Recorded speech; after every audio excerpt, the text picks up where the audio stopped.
Yuk, ketemu lagi kita bersama FJM AI Podcast ya.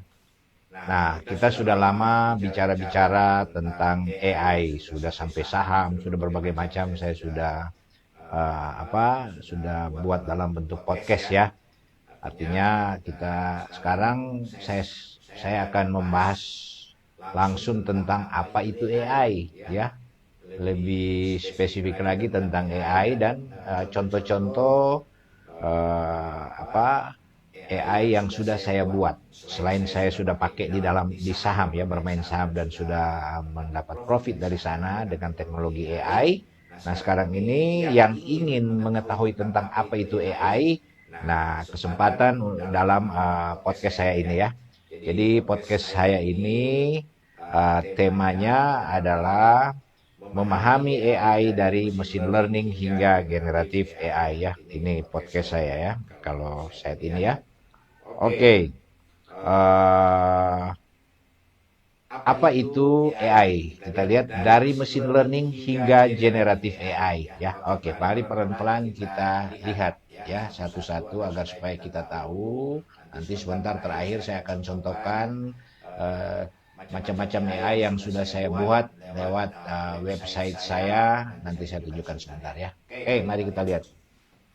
Jadi AI itu sendiri adalah simulasi kecerdasan manusia dalam mesin. Jadi ya kemampuan mengolah data, big data yang besar dengan kecepatan yang sangat tinggi. Jadi tentu itu superkomputer ya, menggunakan superkomputer. Kalau komputer biasa mengolah data yang sudah sekian ya sudah triliun data yang ada data set ya data data libnya ya data library-nya yang sudah tersimpan di dalam itu, maka kalau komputer biasa itu susah ya, kita tidak bisa menggunakan sistem AI ini ya, karena ya kalau kita mau running apalagi kita sudah berbicara menggunakan gambar dan lain sebagainya, nah maka sangat-sangat membutuhkan satu storage dengan komputer proses datanya yang sudah menggunakan yang superkomputer ya, tidak bisa dengan komputer yang biasa. Jadi AI itu dia coba mengsimulasi kecerdasan manusia, artinya ya di dalam mesin, itu dalam arti komputer sistem yang coba menyerupai kecerdasan manusia, dan bahkan kalau sekarang ini sudah sangat pinter ya, sudah kalau dari tes dari IQ-nya sudah sangat pintar. Tapi ini robot, yang satu manusia kan. Ada beberapa postingan saya sebelumnya sudah saya sampaikan apa yang menjadi kelemahan-kelemahan AI. Kemudian peran AI dalam kehidupan sehari-hari ya. Jenis AI berdasarkan kecerdasannya, apa yang akan dibahas dalam podcast ini. Ini yang kira-kira tiga poin-poin ini yang akan saya bahas pada podcast saya kali ini ya. Lanjut. Jadi kalau kita lihat sekarang ini AI kondisinya sudah seperti di mana ya, sudah bagaimana. Jadi AI ini artificial intelligence atau kecerdasan buatan yang coba meniru kecerdasan manusia. Nah, jadi dan akhirnya sekarang ini kan sudah semakin cerdas ya. Nah, tapi posisi AI saat ini kita masih di posisi narrow AI atau ANI ya. AI dengan tugas spesifik, contoh Siri, Google Assistant, dan macam-macam yang kita pakai seperti ChatGPT dan lain. Kemudian ada General AI, AGA ya, AGI. AI dengan kecerdasan seperti manusia masih dikembangkan. Ini masih dalam proses. Jadi kita masih di narrow AI dan sudah mulai masuk ke General AI ya. Nah, yang belum itu adalah Super AI. Itu AI yang melebihi kecerdasan manusia. Ini masih dalam konsep, sudah mulai masuk. Tapi jadi dari tiga kelas AI ini kita baru sampai di General AI. Ini pun belum penuh ya. Jadi AI dengan tugas spesifik sudah sebelumnya sudah jalankan Siri, Google Assistant dan lain sebagainya. Sekarang naik lagi ada General AI ya, sudah menyerupai kecerdasan manusia ya, sudah ada robot-robot dan lain sebagainya. Kemudian Super AI itu kita masih belum sampai di titik sini ya. Oke. Nah sekarang apa itu machine learning? Jadi sebenarnya AI itu ada ada tiga kelas ya, tiga tingkatan ya. Di dalam AI itu sendiri ada tiga tingkatan. Pertama machine learning ya. Jadi ada program-program algoritma yang sudah saya coba di dalam machine learning ini lewat baik di disiplin ilmu saya dan disiplin ilmu lainnya ya. Jadi machine learning ini atau pembelajaran mesin ini AI yang belajar dari data tanpa pemrograman eksplisit ya. Jadi tiga jenis utama di dalam machine learning itu ada supervised learning, itu contoh regresi, decision tree, ada macam-macam ya, ada random forest ya, ada dan lain-lain. Kemudian ada unsupervised learning, contoh clustering PCA ya, gitu ya, unsupervised learning. Dan ada reinforcement learning, contoh AI dalam game, robotika, dan lain sebagainya. Ini di dalam machine learning. Ini tingkatan yang pertama dari AI ya. Ini masih algoritma ini ada banyak ya, bukan cuma decision tree, bukan cuma regression, ada random forest, ada naive bias ya, ada vector machine, dan lain-lain. Nah, itu seperti ChatGPT dan lain sebagainya, dia menggunakan algoritma yang ada dalam tingkatan machine learning ini ya, gitu ada ya. Dia kombinasi dari supervised learning, kemudian unsupervised learning, dan reinforcement learning. Dia sudah kombinasi dari algoritma yang ada dalam machine learning. Itu ChatGPT ya, kita lihat ya, dia akumulasi dari algoritma yang ada di dalam machine learning ya. Dia menggunakan random forest, naive bias, dan beberapa algoritma yang lain. Oke, lebih dalam dari machine learning lagi ada satu tingkatan yang lebih dalam ya. Nanti kita lihat. Tapi kita lihat dulu penerapan daripada machine learning ya. Penerapan machine learning itu kita bisa memprediksi harga saham, deteksi penyakit dalam medis, rekomendasi produk di e-commerce, chatbot asisten virtual. Itu sudah ya, ada ya. Ada beberapa yang saya sudah pakai ya, prediksi harga saham. Baik yang saya buat sendiri menggunakan algoritma yang saya buat, yaitu, tapi saya tidak menggunakan algoritma machine learning yang saya buat memprediksi saham. Saya gunakan nanti algoritma yang lebih ke dalam lagi, yaitu deep learning habis ini ya, setelah machine learning ini ya. Itu saya pakai harga saham, saya menggunakan program sendiri, membuat sendiri itu gampang, kita bisa buat, bukan gampang karena ada teknologi AI. Programnya saya minta dibuatkan oleh ChatGPT, cuman saya yang olah data sistemnya. Programnya tentu saya harus mengerti, karena kalau kita tidak mengerti program ya tentu kita tidak bisa running.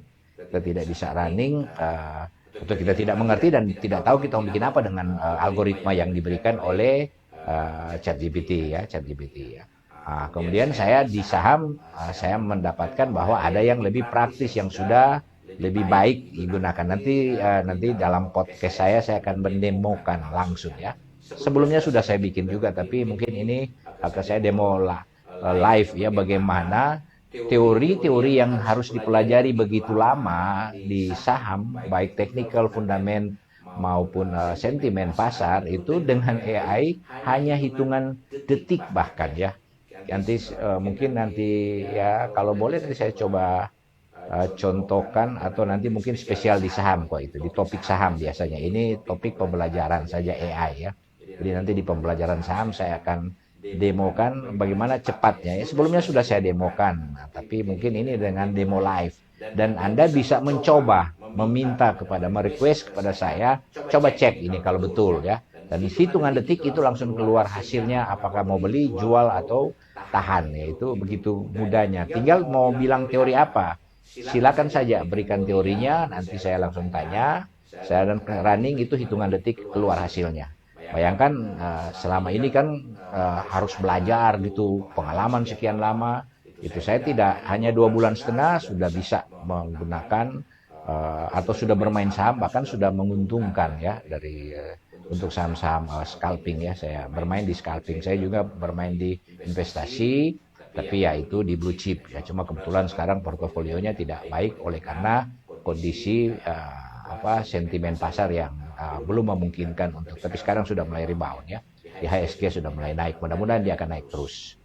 Oke, itu salah satu penerapan dari machine learning ya. Itu saya harga saham ya.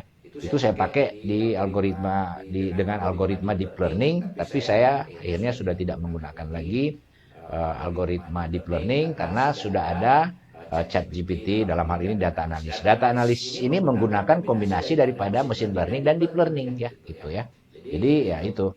Nah, jadi sama, dia sudah jadi aplikasinya sudah jadi, tinggal saya pakai saja daripada saya buat program sendiri, masih lebih powerful menggunakan yang tapi ya itu berbayar. Kalau saya bikin sendiri kan gratis. Tapi ya lebih baik menggunakan yang lebih berbayar karena dia lebih powerful ya, kemampuan tim AI-nya mereka kan sudah jauh di atas daripada kita di sini. Oke, kemudian misalnya deteksi penyakit dalam medis itu ada, nanti sebentar mudah-mudahan saya demo juga ya, di machine learning saya buat menggunakan random forest, algoritma random forest, ada dalam website saya akan tunjukkan ya, dari dataset, kemudian dataset tersebut kita run dan hasilnya kita bisa melihat ya. Kemudian rekomendasi produk di e-commerce ada gitu ya, itu juga bisa ya, kita bisa lihat ya. Nah, kemudian yang keempat itu chatbot dan asisten virtual ya, sudah sekarang ini sudah banyak ya, kita bisa berkomunikasi dengan bot termasuk seperti ChatGPT yang kita gunakan ya. Oke, lanjut kita lihat masuk ke model AI yang kedua ya. Pertama machine learning. Lebih ke dalam lagi, ini lebih sulit lagi. Semakin ke bawah dia semakin sulit, semakin algoritmanya tentu semakin susah ya di dalam analisa. Jadi dari AI secara besar di situ terbagi 3, narrow AI, general dan super AI itu. Kemudian di dalam di mana kita baru di narrow AI, masih AI yang sempit, kemudian baru masuk di level general AI. Nah, belum sampai di super. Nah, sekarang di dalam AI ini ada model ini yang namanya, yang paling lebih mudah algoritmanya, itu yang saya banyak kali pakai, itu machine learning. Tadi saya sudah jelaskan. Sekarang ada deep learning ya, ada deep learning. Nah, deep learning ini algoritmanya berbeda ya. Di machine learning itu ada banyak sekali algoritma. Ada kurang lebih, sebentar bisa saya, kalau mudah-mudahan saya buka di website saya. Kalau mau lihat bisa di website saya. Algoritma-algoritma daripada machine learning dan algoritma-algoritma daripada deep learning ya. Ini beberapa contoh saja. Subset machine learning. Jadi di bawah daripada machine learning lebih susah lagi ke dalam, itu menggunakan jaringan saraf tiruan ya, neural network ya. Artificial neural network ya. Mengapa lebih kuat? Memiliki lebih banyak lapisan pemrosesan. Artinya proses dia screening dan lain sebagainya itu lebih kompleks ya, lebih susah lagi kalau deep learning ya.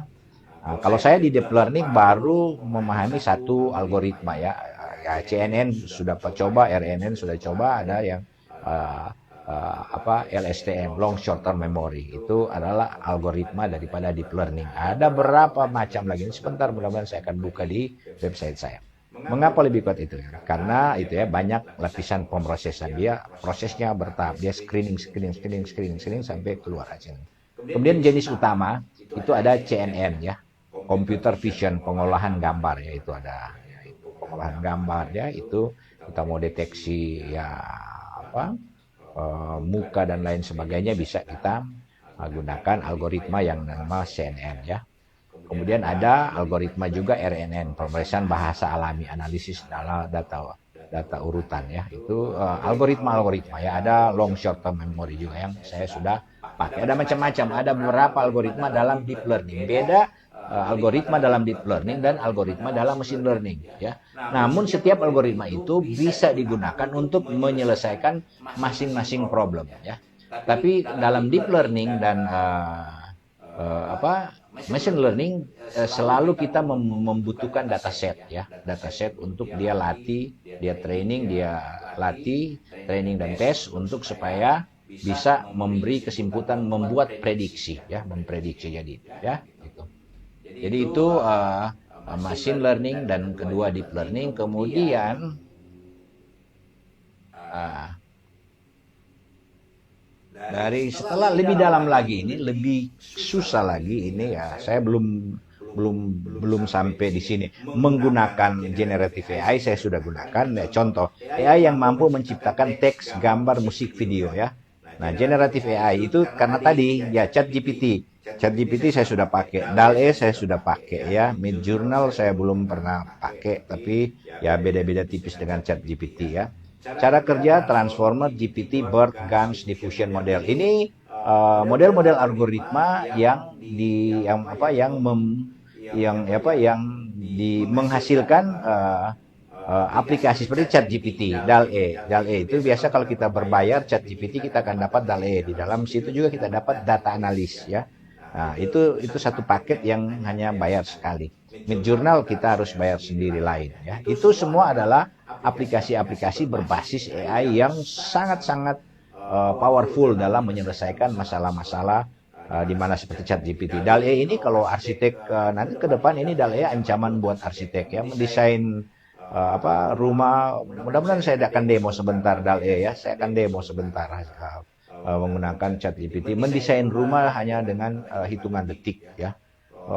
Arsitek itu untuk mendapatkan satu model desain itu bisa semalam mereka harus berpikir untuk menyelesaikan satu desain yang futuristik lah, yang model-model arsitek tradisional lah. Itu kadang-kadang perlu 1 hari, 1 minggu dan lain sebagainya untuk mendapatkan inspirasi. Tapi dengan generatif AI ini, ChatGPT ini dia sudah kolaborasi dari machine learning, deep learning dan generatif AI. Jadi sudah akumulasi dari situ ya, akumulasi dari algoritma-algoritma yang ada di machine learning, ada di seperti di text to text ya. Text to text itu ada di machine learning, dia bisa olah menggunakan algoritma seperti random forest dan lain sebagainya. Sementara kalau gambar juga bisa dari machine learning, bisa dari deep learning dan dari generatif AI ini ya. Itu. Bentar saya akan demokan ini ChatGPT dan AI di akhir ya. Kemudian cara kerja ya itu transformer seperti ChatGPT kan, artinya GPT kan generatif, ini transformer ya. Ya yang ChatGPT ya. Generatif pre-train transformer itu satu algoritma di dalam generatif AI. GPT, BERT, GANs ini diffusion model. Ini model-model generatif AI ini sudah lebih kompleks, dan untuk menggunakan algoritma generatif AI ini itu sudah harus menggunakan superkomputer karena datasetnya itu sudah sangat besar ya. Oke. Ini sudah tantangan dan etika AI ke depan ya. Risiko deepfake dan penyebaran informasi palsu. Sekarang ini banyak beredar ya, bahkan sudah ada yang ketipu-ketipu ya. Seolah-olah dibuat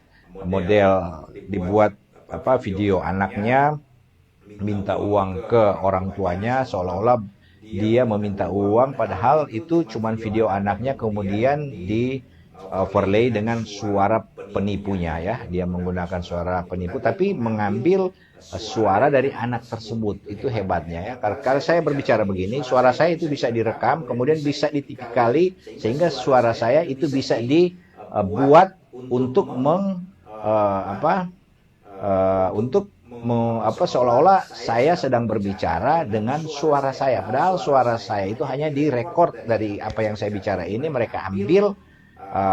Sebenarnya kalau sempat cuma dia perlu waktu, saya bisa tes hanya taruh teks, kemudian dia akan merubah jadi suara dan video ya, bisa ya, ada itu bisa bikin programnya di ChatGPT. Cuman saya tidak menggunakan komputer ini, ada komputer satu, tapi kalau masih bisa saya coba sebentar ya. Nah, cuma di lip suaranya suara perempuan ya yang ada di lip. Programnya saya cuma minta dari ChatGPT, saya buat, dan mudah-mudahan sebentar. Itu yang saya pernah buat berbagai macam bahasa, ada 100 bahasa saya bisa mengkonversi dalam teks. Jadi saya cuma input teks, kemudian saya minta dia buatkan suara dalam 100 bahasa. Bayangkan kita cuma bikin satu teks, bisa saya bilang selamat pagi buatkan dalam 100 bahasa di negara-negara di dunia ini. Itu dia bisa bikin satu-satu dan kita bisa roba ya. Mudah-mudahan saya coba bikin sebentar ya, saya demo sebentar terakhirnya ya di sini ya. Oke, ini dia. Jadi kesimpulan dan masa depan AI. AI berkembang pesat dan berperan besar dalam kehidupan manusia. Ini memang tantangan, itu yang saya katakan dalam podcast sebentar ya, hampir semua bidang ilmu sekarang itu sudah harus ada sentuhan teknologi AI ya, bidang-bidang ilmu ya, apapun. Jadi kita harus paham ini ya, kalau tidak ya kita akan ketinggalan. Tantangan masih ada, tetapi potensi AI sangat besar ke depan. AI akan terus menjadi bagian dari inovasi di berbagai industri ya. Ini bagaimana kita mempersiapkan diri menghadapi masa depan AI. Inilah tantangan-tantangan kita di dalam kita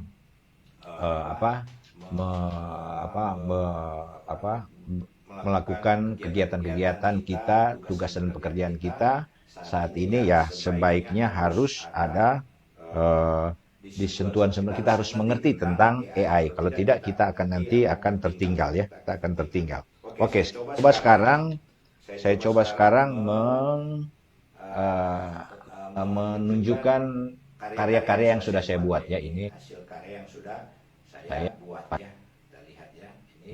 Ini website saya. Kalau bisa lihat ini website Fabian website ini dulu saya bikin website, saya harus setting macam-macam ya. Saya masih menggunakan, apalagi dari pertama saya gunakan itu masih pakai HTML, bahasa pemrograman untuk website. Sekarang kan sudah ada macam-macam, ada PHP, ada ASP ya, ada JavaScript dan lain sebagainya. Nah, ini sudah berbasis AI. Jadi saya menggunakan website saya ini sudah langsung berbasis AI. Jadi lebih sederhana, langsung jadi seperti ini dan saya tinggal edit ya. Saya tidak akan menjelaskan tentang desain web, mungkin di lain. Oke, sekarang saya akan tunjukkan dari website saya ini ya. Oke. Ini apa itu AI, machine learning dan deep learning ya. Ini saya tunjukin ya, algoritma ya. Ini contoh ya. Ini adalah algoritma ya. Apa kecerdasan buatan dan lain sebagainya. Ini bisa belajar sih sampai etika aplikasi kecerdasan buatan ya. Pembelajaran mesin, ini machine learning, ini algoritma ya. Pembelajaran mesin itu apa sih?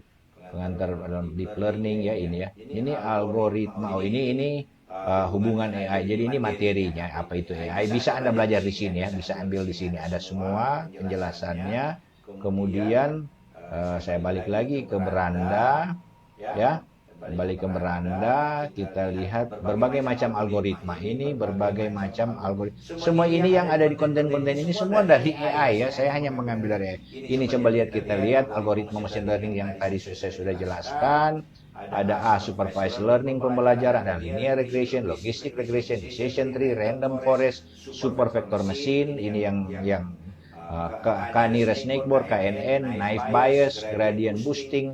Ada BUS ya, neural network, jaringan saraf. Nah, kemudian unsupervised, ini machine learning masih. Ada K-means clustering, hierarchy clustering, principal component. Semua ini algoritma yang bisa kita minta di AI, kita minta di ChatGPT dan dia akan bisa juga di DeepSeek ya. DeepSeek itu bisa juga kita gunakan. Tapi saya sudah familiar karena saya berbayar di banyak. Saya rasa menurut saya sih saya lebih nyaman menggunakan ChatGPT ini ya.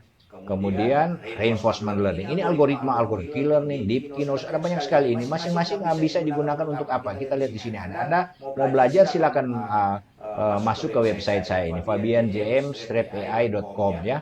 Ini ya. Ini Anda bisa belajar di sini ya. Algoritma deep learning bagian ini jaringan saraf buatan, artificial neural network ya. Ini baru, ini dia semua ada transformer. Saya sudah mencoba ini yang long short term memory, saya sudah coba. Ini CNN juga saya sudah coba ya. Ada beberapa yang sudah saya coba. Nanti saya tunjukkan di yang prediksi-prediksi yang saya buat menggunakan algoritma machine learning dan deep learning ya. Ini dia ya. Oke, jadi ini tentang algoritma machine learning termasuk generatif AI. Tadi ada berapa yang sudah saya contohkan ya. Saya belum tambahkan dalam website sini. Ya, ini ya. Oke. Nah, sekarang ini yang sudah saya buat ya. Ini ada, kalau ingin mau belajar sini ada contoh-contoh yang langsung menyentuh bagaimana cara kerja masing-masing algoritma. Di sini ada ya. Long short learning tentang deep learning, ini ya deep learning tadi ya. Itu yang tadi ya. Ini ada, kita lihat semua ada, RNN ada macam-macam di sini ada contoh yang saya kutip dari ini. prediksi-prediksi yang menggunakan yang saya bilang tadi menggunakan AI ya. Misalnya saya contoh di bidang ilmu saya ini ada semua analisa daya dukung fondasi menggunakan machine learning model 1 ya. Ini saya buka ya, ini bisa kita lihat. Ini satu, saya buka satu aja, itu prediksi gempa ya. Ini saya bisa memprediksi gempa yang saya buat menggunakan ini hitung fondasi ya. Ini karena ini bidang ini hitung fondasi. Ini saya buat datasetnya, saya buat menggunakan aplikasi berbayar. Ada ratusan variasi untuk menghitung daya dukung fondasi ini saya buat. Dan sekarang ini dengan teknologi AI kita tidak perlu menggunakan lagi software tersebut. Jadi cuma ini orang belum tahu sih. Kalau orang sudah tahu, daripada dia mau beli software, sekarang dia tinggal pakai saya ini. Mau hitung daya dukung satu fondasi tiang pancang misalnya diameter 30 cm, kedalaman kedalaman 10 meter, kedalaman 20 meter, jenis tanah daya dukung tanahnya berapa, itu langsung kelihatan, langsung keluar hasilnya. Semua langsung keluar di sini ya. Jadi begitu cepat ya kita dapat hasilnya hanya dengan ini data prediksi ya. Kita tinggal masukkan apa yang kita mau di sini ya. Misalnya diameternya, input value-nya berapa, diameter, length.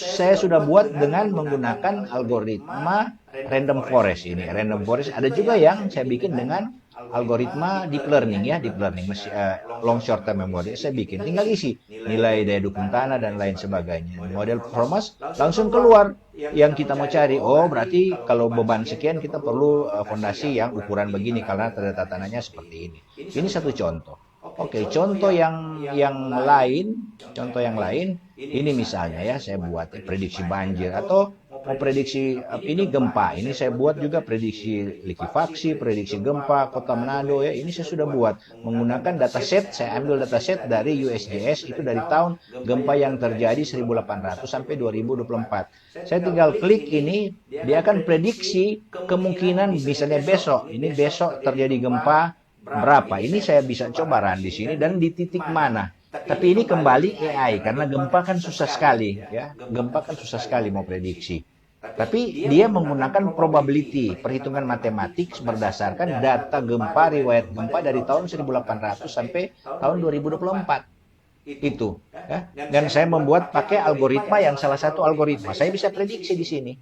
Ya, saya bisa prediksi besok itu gempanya berapa besar. Tapi sekali lagi karena gempa itu probability-nya sangat tinggi, kemungkinan mau terjadi itu ya, jadi ya dari data yang ada kita bisa ketahui ya. Saya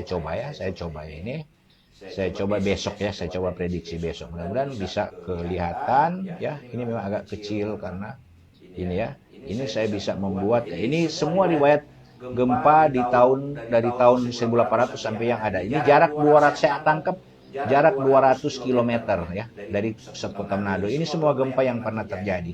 Jadi selama ini gempa di Kota Manado, kalau saya mau cari, ini saya bisa cari tahu ya berapa gempa yang paling besar yang pernah terjadi di Sulawesi Utara ini adalah 7,7 di sini. 6,29 ini dia riwayat gempa 6,29. Ini semua gempa-gempa 6,29 dari Kota Manado. Jaraknya ada di sini. Yang kemarin waktu di Boltim itu semuanya ada di sini. Nah, di Boltim itu karena apa? Di sini ada garis patahan, ada patahan Sulawesi ya di sini ya, ada It's Sulawesi di sini, ada patahan di sini. Itu terjadi di daerah sini ya.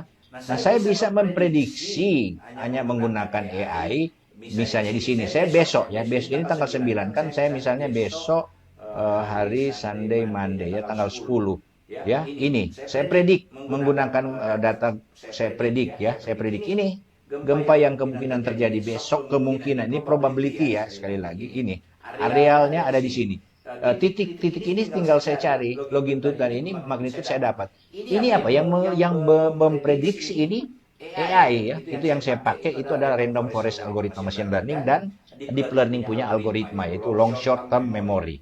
Cara kerja long short term memory random forest bisa dilihat di video-video di atas ada ya. Ini prediksi areal peluang kemungkinan terjadi kalau dia sebesar 6,3. Kita kelihatannya ada di kondisi-kondisi return periode yang memungkinkan gempa besar. Ini kita harus hati-hati. Sekarang kan yang terakhir 5,1 di Baltimore, ya. Nah, ini ada peluang-peluang kita akan naik gempanya ya kalau mau lihat. Dan ini areal kemungkinan terdampak ini merah ini ya. Ini kan Manado, ya.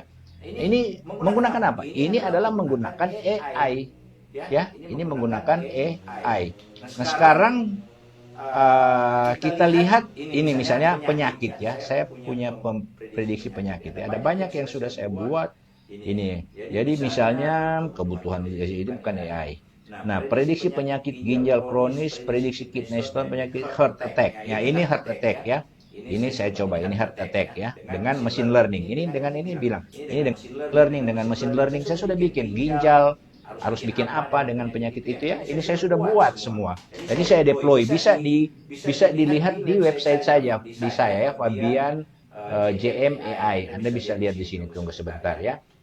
Dia lagi running ya. Karena ini dia lagi run. Ini kan dia menarik data. Cuman memang karena kita di Indonesia kekurangan tidak ada data. Saya ini dataset yang saya pakai ini dataset rumah sakit di rumah-rumah sakit di Amerika sana ya, rumah sakit di Amerika. Saya bisa dapat datasetnya ini ada sekian variasi penyakit apa ini heart disease ini. Nah, ini sementara dia running ya.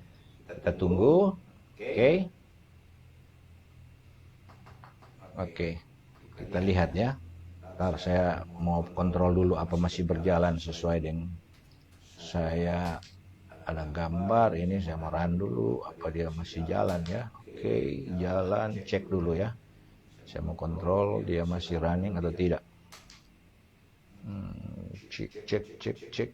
Cek ya. Sabar ya. Sambil running. Oke, ini ya. Udah terbuka sementara dia lagi run ya, agak pelan ini internet karena saya run 3 sekali ya. Oke, pelan-pelan ya, sabar. Nah, di sini dia bisa bayangkan dengan dataset, cuman memang riwayat penyakitnya ini ya penyakit bukan orang Indonesia ya. Kita mendapatkan jumlah penyakit jadi persoalan cuma beda di dataset. Kalau dataset ini dataset di rumah-rumah sakit di luar negeri yang dikasih gratis, kita bisa ambil, kita bisa pakai ya. Jadi itulah ini ya. Aduh, ini sudah ada error heart disease treatment ini saya sudah tidak buka-buka. Nah, ini kita lihat ya age berapa. Nah, ini nanti dari sini, dari blood pressure, dari kolesterol, dari dia pernah dari riwayat diabetes, smoking status ada. Nah, nanti apakah jadi cuman periksa apakah dia punya keluhan di dada itu tipikal angina, atipikal angina atau non angina. Jadi pada saat dengan usia berapa, dengan ada diabetes dan lain, kolesterolnya berapa, blood pressure berapa. Ini dataset yang saya ambil ini kalau saya finish katakanlah tipikal angina. Saya pun tidak mengerti dokter kan kalau orang itu ini tipikal angina ini tipe-tipe apa sakit di dada ya. Tipe ini saya juga cuma tanya ke AI ya. Apa sih atipikal angina apa? Non anginal plain apa itu? Jadi katakanlah saya keluhan tipikal angina kalau dokter mengenai dengan ada keluhan diabetes, smoking ya. Ada seperti ini ya. Blood pressure, tekanan darah berapa? Kemudian umur berapa tadi ada di atas ya, umur berapa, laki-laki perempuan ya. Sudah, katakan ambil ini ada, saya predik apa dia punya rekomendasi. Predik treatment cuma medication. Jadi berarti dia cuma perlu medication kalau tipikal. Saya ganti misalnya umur yang sama, gejala yang sama, kolesterol, minum rokok, nyandak minum rokok ya. Nah, ini kemudian saya masuk dengan non anginal pain. Coba melihat apa dia prediksi ya dengan kondisi yang sama. Treatment angioplastis. Artinya angioplastis itu adalah satu bahasa kedokteran ya. Saya perbesar ini mungkin ini angioplastis. Ini hasil predik dan dia prediksi menggunakan algoritma machine learning dan deep learning yang saya buat ini ya. Dia menggunakan algoritma itu. Ya, sudah. Jadi angioplastik itu apa itu? Artinya harus tindakan apa? Nah, mungkin yang satu ini ada rekomendasi kalau dia atypical angina ya. Ini treatment angioplastik. Angioplastik itu harus bedah. Nah, ini treatment coronal artery bypass, graf CABG. Ya, dan ini bukan saya yang buat, ini datasetnya yang ada. Saya dari dataset itu, dari dataset riwayat penyakit-penyakit jantung semua ya, yang penyakit-penyakit itu semua, saya pakai itu. Sebenarnya saya bisa buka program ini, cuman mungkin karena kita cuma belajar dasar ini ya.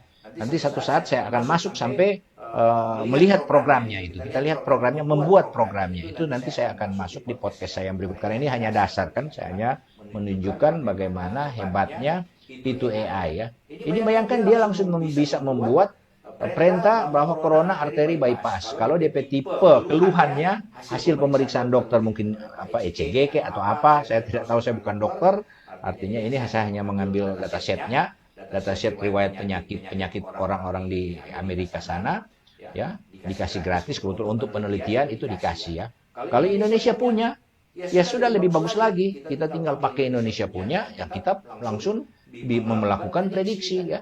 Jadi apa? Jadi tanpa dokter pun kita sudah tahu, oh dia kalau dia umur sekian, tekanan darah, kolesterolnya sekian, punya riwayat diabetes, tidak pernah merokok, dia terus dia keluhan di dada ini chest pain-nya, sakit di dada, model atypical angina ke atau model typical angina, atypical ke atau non anginal pain. Dari salah satu ini langsung dia bilang, oh ini semesti operasi, ini semesti apa gitu. Bayangkan itu hanya berdasarkan riwayat penyakit pasien-pasien yang mengalami penyakit yang sudah sekian banyak pasien. Ini ribuan pasien, ini datasetnya saya punya ini ya. Saya ambil dari situs resmi ini. Jadi ini bukan situs bukan situs apa ya, ini situs resmi ya. Oke. Nah, ini jadi inilah kira-kira prediksi. Anak-anak masih banyak. Kalau Anda mau lihat prediksi-prediksi di sini ada banyak ya. Anda bisa kalau mau pingin belajar ya, kalau mau pingin belajar bisa lihat di sini yang sudah saya buat ya, dengan berbagai macam algoritma ya. Oke. Nah, sekarang kalau mau ini gambar ya, dari teks tuh gambar, ini bermain saham, ini prediksi saham. Ini yang saya buat ya, bermain pakai algoritma. Ini saya buat sendiri programnya ya. Prediksi saham dengan machine learning.